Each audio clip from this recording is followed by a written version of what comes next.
Estamos no ar com mais um episódio do Ambienta. Você está disposto? Está disposto hoje, meu bem? Pois ponha-se, que está começando mais um Ambienta, sua fonte de informação, discussão, inspiração e agora fofocas.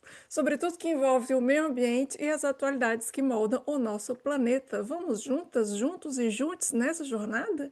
Então, bora, meus amigos, meus queridos maravilhosos. Nesse episódio, nós estamos com um convidado que vai contar um pouco sobre um programa que eu acho que você não conhece, que tem na Amazônia e que é do governo federal. Olha só que maravilha, que eu tenho quase certeza que você não sabe que existe esse programa, porque nem eu sabia, eu só fiquei sabendo por causa dele, que é meu amigo, inclusive. O meu convidado é o meu amigo pessoal desde a graduação, que é o Roberto Lacava, biólogo formado na Universidade de Brasília, mestre em ecologia também pela UNB e é atualmente analista ambiental desde 2007. E começou a trabalhar no programa Quelônios da Amazônia, que é esse programa maravilhoso que eu te falei, lindo, e por isso que nós vamos falar sobre ele. Ele ingressou neste programa em 2013 e não parou mais. Então a gente vai conversar um pouquinho sobre ele, entender um pouco mais como que ele impacta o meio ambiente e as comunidades que lá vivem, né? Mas antes da gente começar essa conversa com o biólogo Roberto, que eu não vou conseguir chamar de Roberto, eu só vou conseguir chamar de Robes, porque ele é meu amigo pessoal da graduação. Mas antes da gente começar, só lembrando que se você é assinante do podcast, você recebe essa história em vídeo, não só em áudio. Olha só que maravilha, olha que vantagem ser assinante do podcast. Além disso, você viu que o último episódio foi uma história de pesquisador, uma pesquisadora de campo laboratório que eu contei a minha história de fuga dos caracóis, que você também poderia ter recebido em vídeo. Olha que maravilha. E você pode enviar a sua história, não só assinante, mas assinante tem prioridade na fila. Então, se você quiser se tornar um assinante, acesse apoia.se/ambienta, apoia-se/ambienta. Aproveita e mande sua história para ambientapodcast@gmail.com. Lembrando que qualquer pessoa pode mandar sua história, mas que quem é assinante tem prioridade e fura fila. Além disso, se você assinar com apenas R$ 10 mensais, você tem outros privilégios, tá? De assinante. Você recebe todos os episódios em vídeos, você recebe as fofocas transatlânticas que eu mando por áudio, você, que pelo menos uma semana no grupo do WhatsApp, você tem histórias no grupo do WhatsApp, você pode conversar comigo no grupo do WhatsApp. Você fura fila no envio das histórias dos outros quadros, tem sorteio uma vez por mês para participar comigo aqui. Então tem várias outras vantagens, é só você ir lá no apoia-se/ambienta, apoia.se/ambienta, apenas R$ 10, que não dá nem um café com pão de queijo. Agora vamos admitir na sala, vamos ao que interessa e chamar o nosso convidado para contar um pouco sobre este programa. Olá, Roberto, seja muito bem-vindo, que eu já falei para todo mundo que eu não vou conseguir te chamar de Roberto, tá? Então, olá, Rob, seja muito bem-vindo ao Ambienta, como você está se sentindo hoje? E aí, Carol, tô ótimo. Um pouco levemente gripado, mas recuperando, mas tudo ótimo. E você, como tá? Tá tudo bem, passando frio, mas fora isso, tá tudo. Ah, imagino, aqui tá um calorão. Aí é bom, né? É. Eita, aí que é bom. Robs, vamos começar E então aí, esse Carol? papo, que eu não vou de novo, Bom, não vou. Ó, gente, para mim é Robs, para você é Roberto, tá entendendo? É isso. aí, Robs, conta um pouco pra beleza. gente o que que é esse programa Quelônios da Amazônia, que é o tal do PQA, né? Como é que surgiu, qual que é o objetivo principal, se ele, você falou que ingressou nele em 2013, mas antes de você ingressar, ele já existia, como é que é isso? Conta pra gente. Então, o PQA, Carol, o Programa Quelônios da Amazônia, ele é um programa do governo, tá? Governamental. E ele foi criado antes mesmo de eu nascer. Ele é de 1979. Ele já Mentira! Choquei. é, ele é bem antigo, já tem os seus 46 anos aí de existência, né? Então, é um programa já com uma idade aí avançada, né? Ele é um programa, ele é muito similar ao Tamar, tá? O programa Tamar de proteção das tartarugas marinhas, né? Sim. Só que ele é mais antigo, ele foi criado antes mesmo do Tamar, né? O Tamar foi criado em 81 e o PQA foi criado em 79. E ele é muito parecido porque o objetivo dele é recuperar a população de algumas espécies de tartarugas, de quelônios, tá? Eu vou falar o termo quelônios aqui algumas vezes, dos quelônios de água doce da Amazônia. Só que não todas as espécies, né? Uhum. O foco dele são em três espécies principais, tá? Uhum. E o foco deles são nessas três espécies porque são espécies de muito interesse, Uhum. interesse humano, né, de consumo principalmente, e houve um declínio populacional muito grande dessas três espécies, e o programa foi criado lá naquela época com o objetivo de recuperar essas populações, né? Uhum. Uhum. E ele, assim como o Tamara, ele é governamental, ele é um programa que é do IBAMA, tá? Foi criado na época, não era IBAMA, na época não existia IBAMA, né?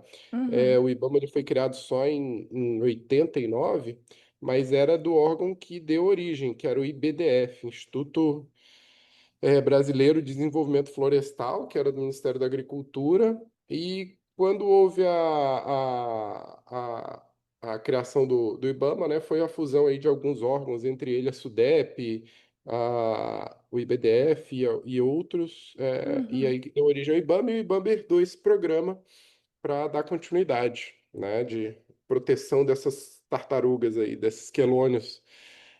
Eu vou falar tartaruga, a gente costuma chamar muito de tartaruga, mas talvez os herpetólogos aí que estejam assistindo o programa se sintam Plantão. incomodados de eu chamar de tartaruga, porque, na verdade, assim, existe uma certa.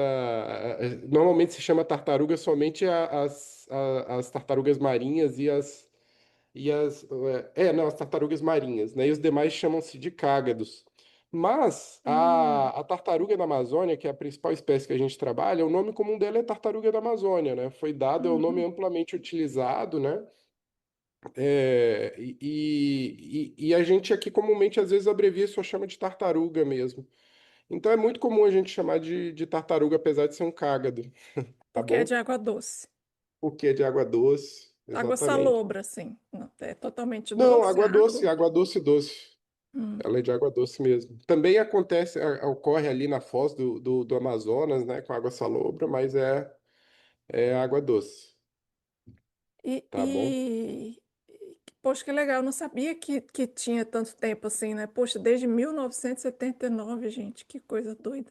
E você me falou uma É. coisa agora que a gente precisa. Você falou uma coisa que a gente precisa elucidar. Que você falou que esse programa foi criado em 1979, estava tendo um declínio populacional, porque também muitas pessoas se alimentam. Quem são essas pessoas? Onde vivem? Conta aí um pouco essa já é, quem, é justamente isso. Quem que come essas tartarugas? E foi por isso que houve um declínio ou não inicial? Em parte sim, tá? Assim, é difícil fazer uma generalização aqui, daqui a pouco não quero ser preconceituoso ou qualquer coisa do tipo, mas existe uma cultura de se comer quelônios na região Uhum, norte, uhum, né? Essa cultura, obviamente, ela foi se perdendo a partir do momento em que houve esse êxodo rural, né? As pessoas começaram a migrar uhum, mais para os centros urbanos, então essa cultura de se consumir quelônios, ela diminuiu. Mas ela persiste em cidades grandes ainda, né? Tipo Manaus mesmo, por exemplo, né? Existe comércio de tartaruga dentro da cidade, inclusive um comércio legal ali, que tem licença para ocorrer, né? De tartarugas de criador e tal. uhum, Então, assim, ainda ele existe. Tende a diminuir um pouco dentro dos centros urbanos, mas na área rural da Amazônia, no interior, ele é muito, muito presente ainda, né? Então, uhum, populações ribeirinhas, consomem bastante, indígenas consomem bastante, né? Uhum. E dentro de algumas cidades menores no interior da Amazônia, ela ocorre também, né? Então, é aí que a gente vê. Só que, assim, o que que acontece ali quando você pega a história? Tem relatos, é muito interessante isso, tem relatos de consumo de quelônios, óbvio que é pré-colombiano, né? Antes mesmo da Uhum. chegada dos portugueses, já existem alguns registros ali de arqueológicos que mostram que a tartaruga fazia parte ali da história do indígena, né? Então eles Uhum. consumiam, fazia parte Uhum. da vivência deles. Uhum. E aí os portugueses chegaram e a partir do momento que os portugueses começaram a entrar na Amazônia, colonizar a Amazônia, isso foi ficando mais presente. Tem um relato de um naturalista inglês, Bates, Uhum. de 1800 e lá vai bolinha, que ele fala, né, da quantidade de quelônios que existiam na época, que eram muitos, muito, muito mesmo, assim, de ter dificuldade de navegar num rio é, com a canoa sem ficar batendo no casco dos quelônios. Eita. Isso em rios amazônicos que são muito grandes, né? São Uhum. rios gigantescos.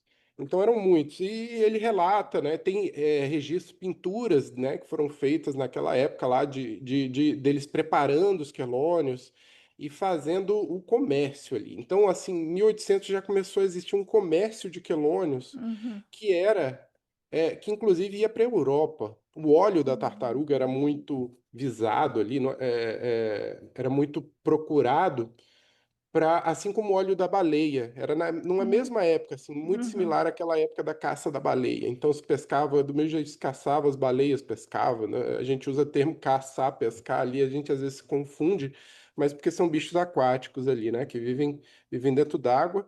E o óleo era muito interessante, principalmente para usar em lamparina, né? Para iluminação. Então você imagina que cidades aqui no Brasil usavam, tipo Belém, Manaus Uhum. usavam nas lamparinas da rua óleo de Uhum. tartaruga, do mesmo jeito que também se usava de Que doido. baleia. E esse óleo, ele chegava a ser enviado para a Europa. Então, quando você começa a ter um comércio dessa magnitude, é difícil imaginar que não vai ter um declínio populacional, ainda mais um bicho, numa tartaruga que pode viver muitos anos. Eu não- Uhum. a gente, na verdade, não sabe quanto tempo pode viver uma tartaruga da Amazônia, que é um bicho grande, né? Uhum. Registros ali de 40, 50 quilos. Não é difícil de achar tartarugas Nossa. desse tamanho, mas é um bicho que vive muitos anos, pode viver talvez 100 anos, né? Uhum. E então, assim, bichos de vida tão longas assim, você começa a ter uma redução, uma predação tão grande nesses bichos, né, de crescimento lento e tudo mais, a população tende a reduzir. E foi isso que se observou, né? Em 1900, a coroa portuguesa, lá em 1800, já começava a se preocupar com isso, que começou a Uhum. criar políticas de proteção ali, não na época se tratava de fato a tartaruga ainda como um recurso, né? Então o objetivo era regulamentar ali para evitar brigas até entre vizinhos, um roubar a tartaruga do outro e tal. Uhum. E então começou-se a ter essa preocupação. E assim, mais antigo ainda que esse registro do Bates, teve um do Humboldt, aquele Uhum. alemão, Uhum. um naturalista alemão Naturalista. muito famoso. E ele, no livro dele, eu estava lendo a biografia dele, e ele relata já, naquela época que não sei se ele chegou a vir ao Brasil, se eu não me engano, não, na biografia dele não fala, mas na Venezuela, quando ele veio muito à Venezuela e Colômbia, e lá já se tinha registro, ele relatava que é um recurso que em breve vai sofrer problemas, e isso em Uhum. 1800, né? E de Uhum. fato foi o que aconteceu, a população teve um declínio gigantesco, Uhum. e o governo brasileiro começou a se preocupar, mas essa preocupação foi tardia, né? Se pensar que só em 1900, lá na década de 70, 1970, por aí, o governo Uhum. começou a se preocupar, e aí houve criou-se o programa, né? Uhum. Quando as populações já estavam declinando drasticamente, tá bom? Mas assim, Eu falei para você de três espécies, né, que são as mais Sim.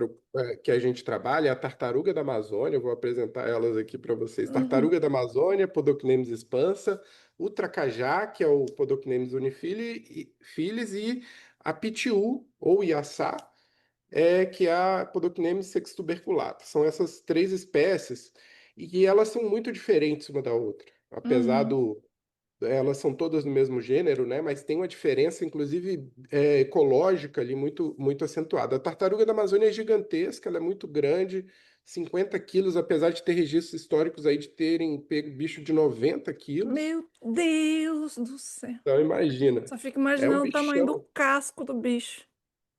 Imagina, né? É uma coisa gigantesca. É. E aí tem a tracajá e a pitiu, que já tem uma ecologia muito diferente, são bichos bem menores, né? Mas que também são muito consumidos, né? São muito procurados. E só que assim, uma coisa muito legal da tartaruga que diferencia muito ela das outras, que ela é de fato um dos focos principais do PQA, né? Ela é muito social. Ela é uma das poucas, é um dos poucos quelônios que é muito social. Ela se aglomera na hora da reprodução, se juntam para nidificar. As fêmeas se juntam, né? E não só Hum, as fêmeas, os machos. A gente observa que os machos também se juntam ali nessa época do acasalamento ali, em algumas áreas ali da Amazônia. A gente tem mapeado mais ou menos 11 áreas, 11 grandes áreas dentro do Brasil. Se pensar que em toda a bacia amazônica tem só 11 áreas de reprodução dessa espécie, né, que é onde elas realmente se aglomeram em milhares de fêmeas e machos ali e começam a nidificar. E as outras, o tracajá, especialmente, ele já não tem esse comportamento, é um bicho mais, não é tão social, ele desova ao longo de todo o rio, por exemplo, uhum, toda a calha do uhum, rio. E a pitiu, ela tem um pouco desse comportamento social. Na verdade, a gente imagina que ela seja social também, só que ela é a que mais teve uma redução mais drástica na população, e a hum. gente não vê grandes quantidades dessa espécie reproduzindo junto, assim, é muito mais difícil. Existe Mas elas são bem alguma. menores, são bichinhos, né, menores, assim, chegam a, sei lá, 5 quilos, bem Ó, menores, tá? bonitinho. Existe alguma competição entre elas, assim, Existe. Existe, né? Existe uma competição ali ecológica, por espaço, principalmente, Uhum, né, na área de nidificação. É um uhum, bicho muito interessante, eles todos, que elas têm elas são, a tartaruga e a pitiu, elas são muito seletivas com relação ao uhum, lugar onde ela vai botar o ninho, né? Então elas procuram uma área alta, de preferência mais alta ali em relação ao nível da água, e ali ela escolhe uma areia, normalmente escolhe uma areia boa ali, uma área boa ali para ela cavar, botar o ninho. uhum, E aí ela tem essa competição por área ali, né? Dentro de um uhum, tabuleiro, e elas têm uma ordem ali normalmente de nidificação. A primeira a começar a desovar ali quando chega essa época é a pitiu, uhum, em seguida o tracajá, mas tem uma sobreposição temporal muito grande de pitiu e tracajá uhum, normalmente. E aí, quando elas terminam, normalmente começa a desova da tartaruga, a nidificação. Eu falo desova, uhum, nidificação, mesma uhum, coisa. uhum. Aí começa a tartaruga ali. Ok. E. Nossa, Siri tá doida A aqui Siri falando aí tá comigo. falando Ah. contigo aí. Tá brigando. E- Ok. Mas aí tem essa competição. E às vezes a gente tem, dependendo do local que a gente trabalha, a gente tem que tomar algumas medidas para tentar proteger essas espécies que nidificam primeiro, para evitar que a tartaruga vá lá e Hum, destrua o ninho das outras, sabe? Que são, especialmente da pitiu, que está correndo um sério risco. Ela provavelmente vai vir aí como uma espécie classificada nacionalmente como ameaçada, né? Elas nossa, não eram, nenhuma das três estão na lista de espécies ameaçadas, a pitiu foi indicada para entrar, nossa. é, e as outras ainda não, as outras ainda provavelmente vão continuar fora pela avaliação das espécies que foi feita pelo ICMBio, tá? Então a gente normalmente transfere os ninhos de pitiu e de tracajá também para Uhum, evitar que eles sejam destruídos naquela área especificamente, né? Que é onde tem a tartaruga da Amazônia. Então existe uma certa exclusão ali por área uhum. diária, né? E, É bom deixar claro para o público que a nidificação, a reprodução dessas tartarugas, ela é intimamente relacionada com o nível do rio, assim, totalmente relacionada. Então, assim, o nível do rio, dos rios da Amazônia, eles sofrem uma flutuação grande, né, ao longo do ano. Então, quando o rio começa a baixar, descer ali, começam a formar bancos de areia, praias, e é nesse momento que as tartarugas começam a subir nas praias para botar os seus ninhos. Elas colocam seus ninhos em torno de 60 dias depois, os filhotes começam a nascer. Eles nascem normalmente quando o rio já está começando a subir de novo ali. O rio está começando a subir, aí os filhotes começam a eclodir, e aí fica uma coisa que esse laço é muito, essa relação é muito fina ali, né? Os ninhos, Uhum, se eles são alagados, se o nível do rio chega encobre os ninhos, os filhotes morrem, eles morrem afogados, ou o ovo pode ser, se o ovo é molhado ali, ele se perde. Então, assim, tem toda uma relação temporal ali com o nível do rio muito, muito fina ali. uhum. E quais são as ações do programa, assim? O que que vocês fazem dentro desse programa, do IBAMA, assim? Vocês monitoram o número de populações? Como que é? A gente faz, assim, o programa ele é baseado basicamente em quatro pilares, assim, né? Uhum, O principal, talvez, um dos mais importantes é a fiscalização ainda, né? Que uhum, é proteger essas áreas de nidificação que a gente mapeia, né? Então a gente protege, faz ronda, dorme nas praias, enfim, faz um monte de coisa ali para uhum, evitar a captura desses bichos que ainda são muito capturados. E quando a gente uhum, fala capturados, não é só aquela coisa de consumo para subsistência, sabe? Não é aquela coisa de consumo ali uhum, de uma população ribeirinha que está ali precisando, não. Nosso principal foco é o tráfico de tartarugas. uhum, São algumas pessoas ali que capturam em grande quantidade para comercializar em centros urbanos normalmente, tipo uhum, Manaus, tipo uhum, Belém, Belém nem tanto, mas Santarém, enfim, algumas cidades grandes ali aqui do interior da Amazônia. Então, nosso foco é muito nisso, né? Evitar esse uhum, tráfico uhum, de tartaruga, de ovos e das fêmeas, principalmente, né? Que são os mais cobiçados.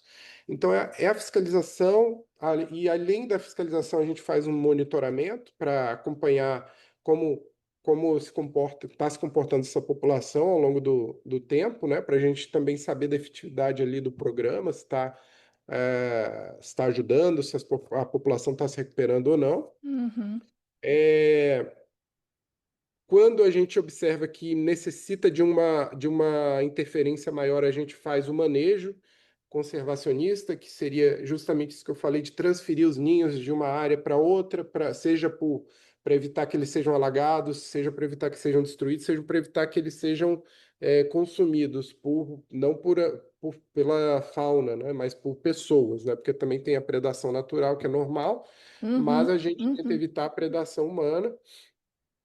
Então, também tem o manejo e, por último, a educação ambiental, né, uhum. que a gente também faz atividades ali para tentar conscientizar, né, as pessoas da importância de proteger esses animais. Os seres humanos sempre fazendo cagada. Desculpa a palavra, mas é isso. É, Mas e vocês têm essa... Eu queria perguntar duas coisas, assim. Uma era... Você falou de três espécies principais que estão dentro do programa, mas tem outras espécies de quelônios tem. dentro... Da Amazônia tem É, 22 espécies ali, eu é, posso estar errando no número exato ali, porque tem algumas espécies que foram descritas recentemente, mas ainda está numa certa fase de validação se vai ser reconhecimento. aceito ou não. Aham, Mas, se eu não me engano, 22 é um número aceitável, assim, talvez entendi. 23 ou 24, tá? E Então, todas mas são elas não. comíveis? Não, comestíveis? Sim, são todas... São Tem alguns procuradas trabalhos, para... Carol, tem algum trabalho que avaliou isso, né? Fazendo entrevistas com algumas comunidades ribeirinhas, e assim, basicamente todas são. Mas as três principais são essas, tá? Uhum, As outras são muito eventuais, até porque, de modo geral, são espécies mais raras, né? Outra uhum, que tem um certo consumo ali, que não é tão pequena, é do jabuti, né? Jabuti uhum. é muito ainda Que é visado, terrestre. Mais terrestre, terrestre. exato. sim, mas ele é muito aqui dentro da culinária ali da região, assim, tem, né? Você escuta falar de pessoas, tá, jabuti ali no leite da castanha e não sei o quê. Então, assim, é um bicho também muito procurado, fora essas três, né? Mas as outras são, mas como elas são espécies raras, assim, elas não são tão procuradas, tão visadas, não chegam, não se tem um registro assim de ter um certo impacto ali no tamanho populacional. Elas têm, Uhum, pode ter por outras questões de desmatamento, de alteração de hábitat, né? Mas não tanto por uma questão de consumo. A única que é o que eu conheço, assim, que o pessoal fala, não, essa daqui a gente não come, é um que é conhecido como mata-matá, que é uma espécie que é carnívora. E é um bicho uhum, muito diferente, ele é bem exótico, assim, tanto que ele é muito procurado, às vezes, como pet, né, para aquarismo, assim, ah, sim, que é um aham, bicho bonito e tal. É aham, uma tartaruga, talvez alguém já tenha visto ali, que ela é aquela que ela fica paradona ali, ela tem um casco ali diferente, que parece que tem um monte de espinho, ela fica uhum, parada e é aquele predador bem sente espera, né? Aí passa um peixe na frente dela, ela dá uma bocada ali, aham, ah, que entendeu? legal, Mas aham, esse pessoal fala que não consome, acho que um tanto por causa da questão visual ali, que ele é um bicho muito diferente. ah, entendi, isso não, Mas a não vai, tartaruga, essas espécies ali, como elas são as três espécies, né? A tartaruga, a Tracajaí e a Pitiu e a Sá, são as mais abundantes, de modo geral, elas acabam sendo as mais visadas para uhum, captura, para consumo. legal. E a segunda que eu ia fazer, na verdade, são várias perguntas, mas principalmente você falou muito que tem a questão das pessoas da comunidade, né, ribeirinhas e a comunidade indígena de utilizar muito, porque isso faz parte da cultura de utilizar na comida, e tem a galera da caça, né, que fazendo merda aí desde sempre. Então, como que é a relação de você, como que é a relação dessa população ribeirinha, da comunidade indígena com vocês do IBAMA, assim? Justamente para cuidar dessa comunidade, né, de quelônios, porque é uma comunidade, são várias populações, Sim, são três populações aí que vocês estão principalmente cuidando dentro do programa, mas que vocês não vão diretamente influenciam na comunidade indígena com relação ao consumo, mas sim mais com relação à caça, né? Então, como que é essa sim. relação entre vocês e a comunidade? Olha, a gente tenta fazer um trabalho mais integrando, né, Uhum, com apoio das comunidades ribeirinhas, principalmente ali, né, também não só as ribeirinhas, mas, por exemplo, tem comunidades quilombolas também que uhum, atuam no programa, indígenas também. Então, assim, a gente tenta fazer um trabalho participativo, né, uhum, especialmente no estado do Amazonas. Tem a gente dentro do PQA, que a gente tem um pouquinho, o Amazonas ele tem uma diferenciação ali, que o nosso trabalho ele é muito mais indo de comunidade em comunidade, conversando com as comunidades, e pedindo o apoio deles na questão da proteção uhum, dos quelônios, né? Então, uhum, a gente às vezes capacita eles a fazerem as transferências de ninhos. Na maioria dos lugares na Amazônia a gente faz de fato a transferência de ninhos uhum, por uma questão de proteção mesmo, né? Porque a gente pensa o seguinte: se deixar o ninho no lugar natural, a chance dele ser predado por uma pessoa que não está fazendo parte do programa é maior. Então as comunidades ali pegam e transferem ali para o seu quintal, basicamente, faz uma chocadeira artificial, vamos dizer assim, uhum, uhum. enterra o ninho ali, e ali na frente da casa dela ela Cuidando. estaria seguro esse ninho, Uhum, exatamente. Então, no Amazonas isso é muito, muito forte ali em algumas comunidades. É, aqui eu moro aqui no Pará, em Santarém, e eu trabalho basicamente ali no Tabuleiro do Monte Cristo, aqui, que é no Rio Tapajós. E aqui, na verdade, a gente tem uma relação que é um pouquinho diferente, que a gente trabalha contratando alguns moradores ali das comunidades, são contratados pela gente para ajudar na execução do programa como um todo ali, né? uhum, Eles também ajudam na transferência de ninhos, pilotam as embarcações, uhum, é, ajudam a gente na fiscalização em algumas questões. Então, assim, a gente tenta fazer esse trabalho mais integrado ali.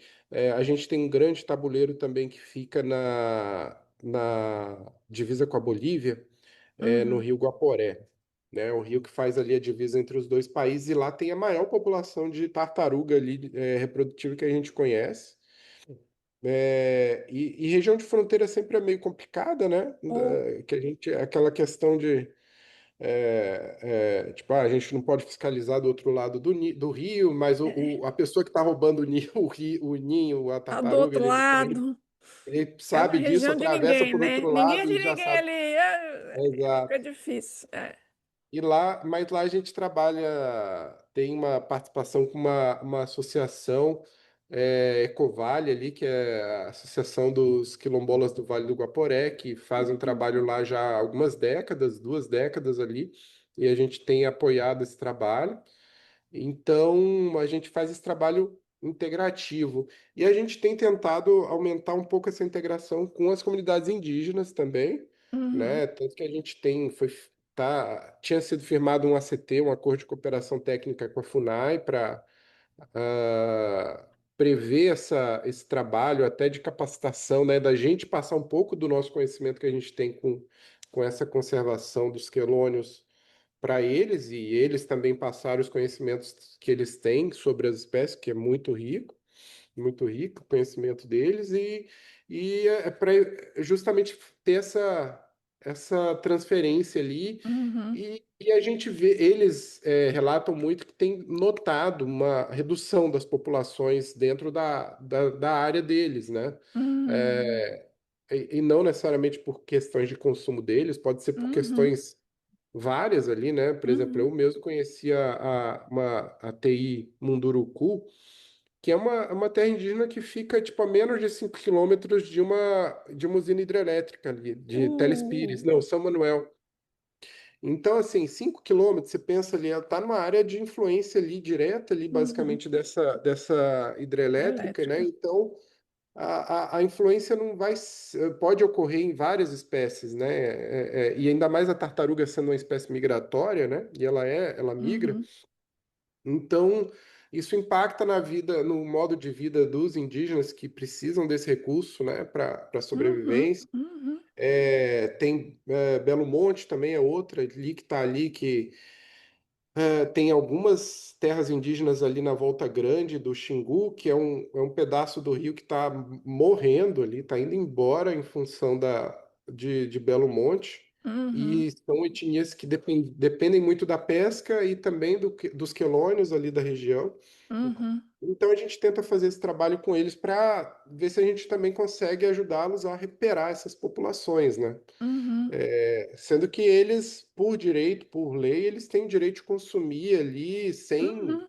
É garantido em lei, né? Tem direito ao consumo garantido, a gente não tem nem que meter né? Nem, não tem nenhuma Claro, influência. O que a claro, gente está sim. fazendo ali é um trabalho Uhum. de tentar Reduzir aumentar o as impacto. populações, reduzir o impacto, tal, recuperar as populações, visto que eles têm relatado que está tendo uma redução, Uhum, né?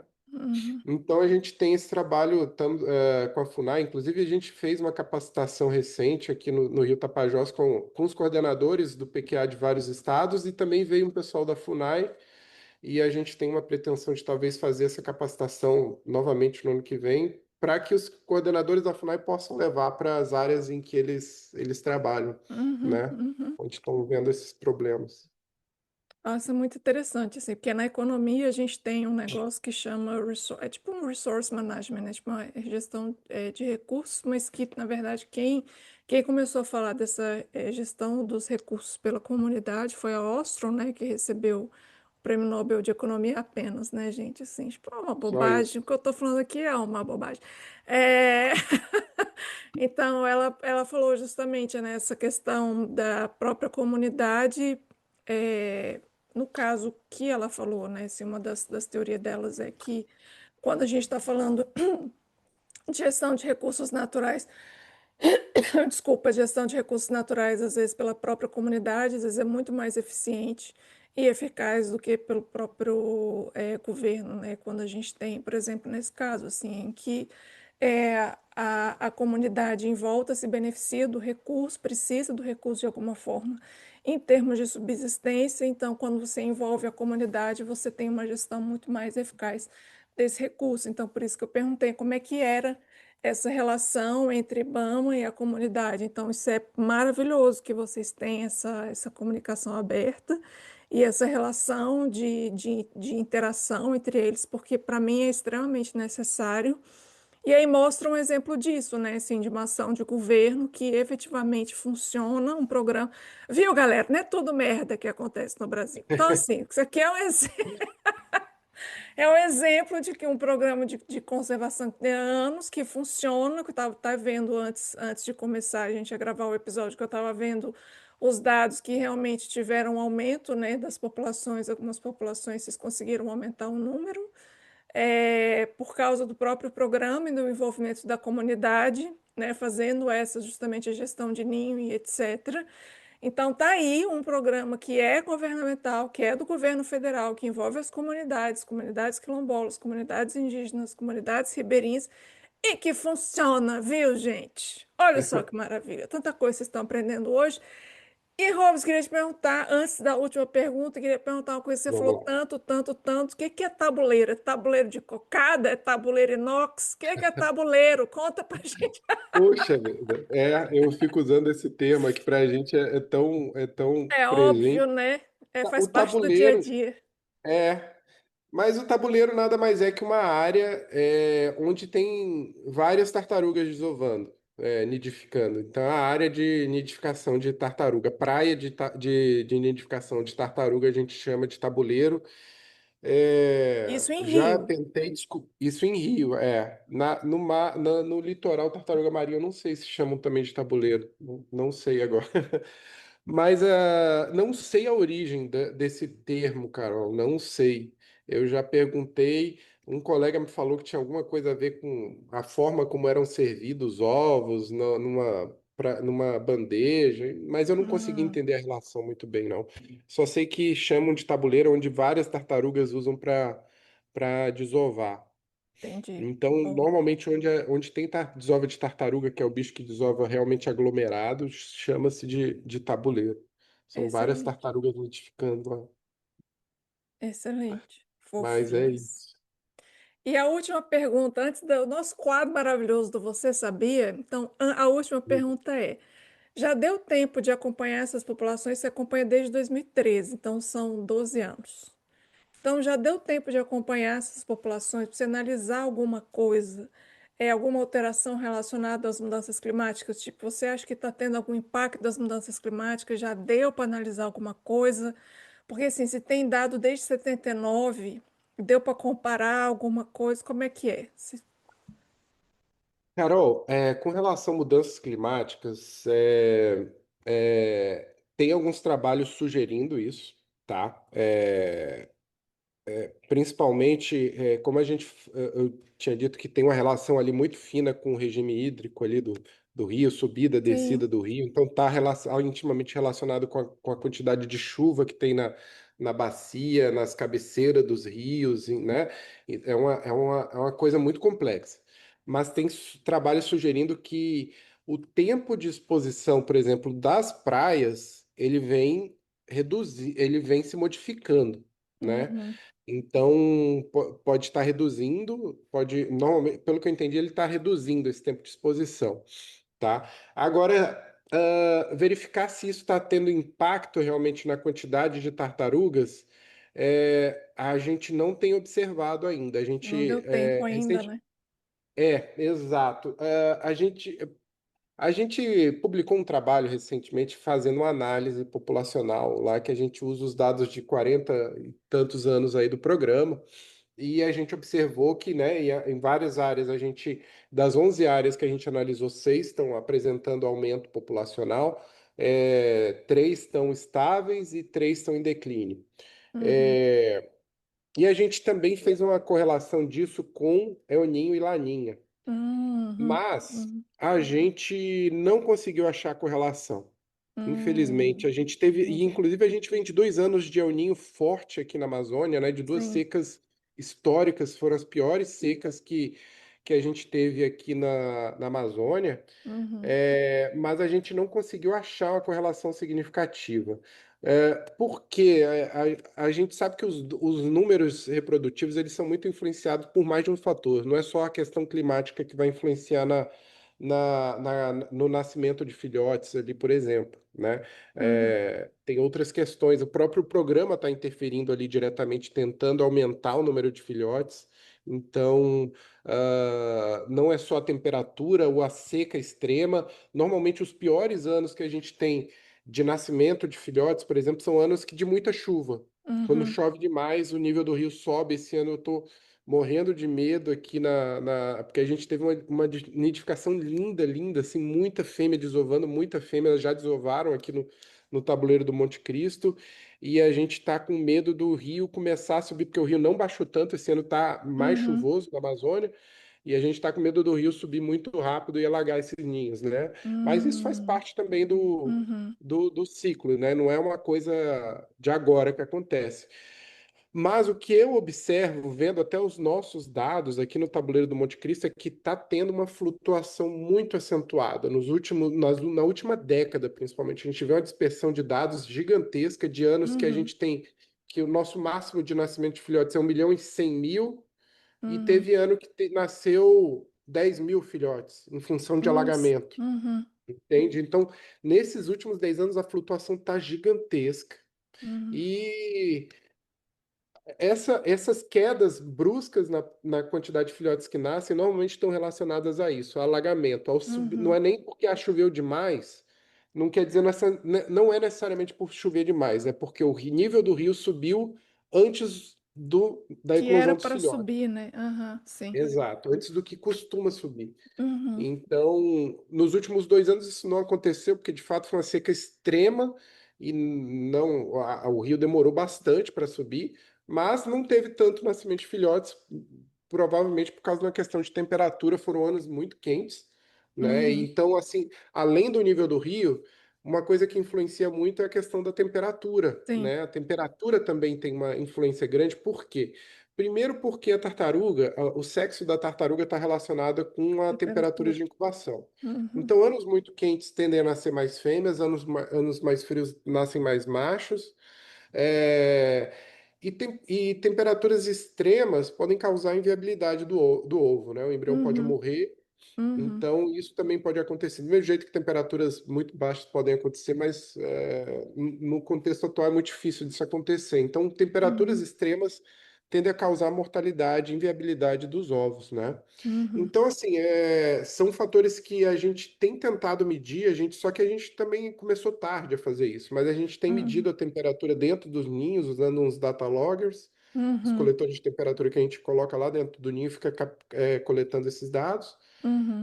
Mas a gente tem feito isso de uns 3 anos para cá, né? Mas a gente vai continuar Sim, agora, sim. daqui para Daqui frente, a para fazer isso frente. Uhum. e tentar observar a influência disso na viabilidade dos ovos, principalmente, né? Ver como isso vai Legal. se comportar. E, assim, é muito difícil imaginar que não vai ter interferência na razão sexual, nessa questão É do claro, isso sexo dos aí filhotes, né? certamente, né? Exato. Certamente. Ah.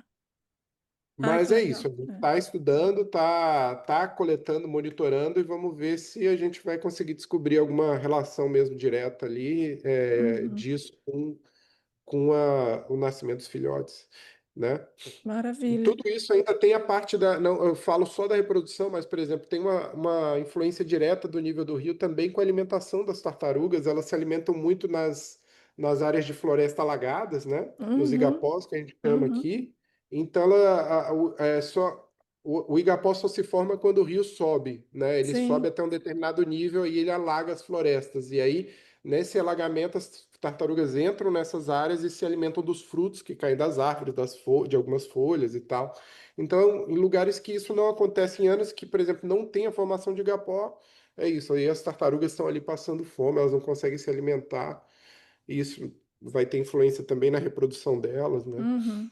Com Então, assim, certeza. são vários fatores que a gente precisa continuar monitorando para ver o impacto futuro Uhum. nelas, né? Mas são bichos, ao mesmo tempo, são bichos muito resilientes, muito resistentes. A gente vê umas coisas assim que chamam a atenção lá, tartarugas sem, às vezes, sem nenhuma pata traseira ali, sabe? Só um cotozinho, Oh, gente. porque provavelmente foram predadas quando era filhote, sabe? Uhum. E estão lá cavando ninho lá, só com cotô de pata ali, cava um ninho, consegue abrir um ninho lá. Então são Uhum. bichos assim realmente batalhadores ali, sabe? Uhum. Resilientes Uhum. mesmo.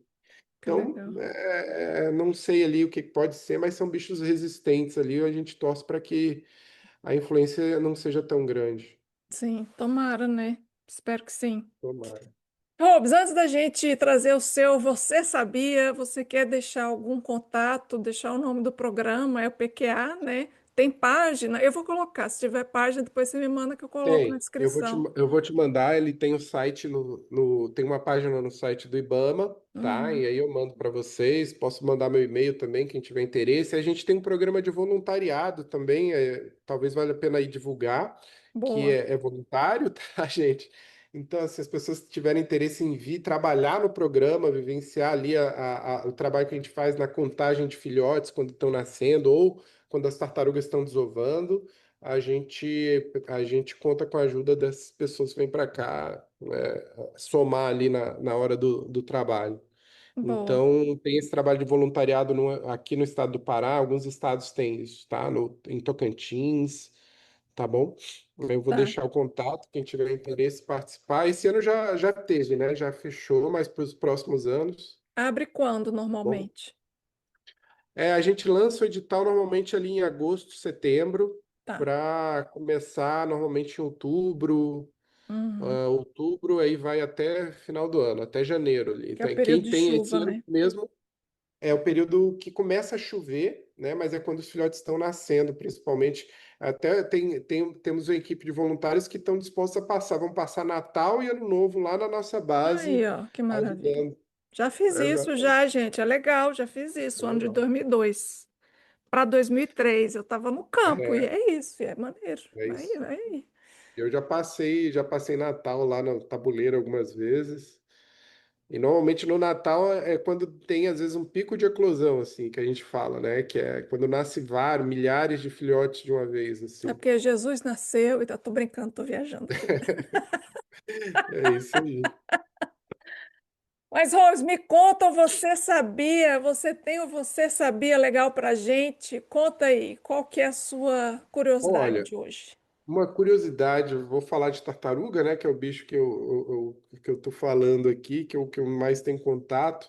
É uma coisa um pouquinho antiga que se descobriu, mas que talvez nem todo mundo ainda tenha conhecimento, é de que as tartarugas elas vocalizam, elas se comunicam através de som, né? Então Mentira! Nem eu sabia. Ah, elas batem papo ali, elas conversam, cara.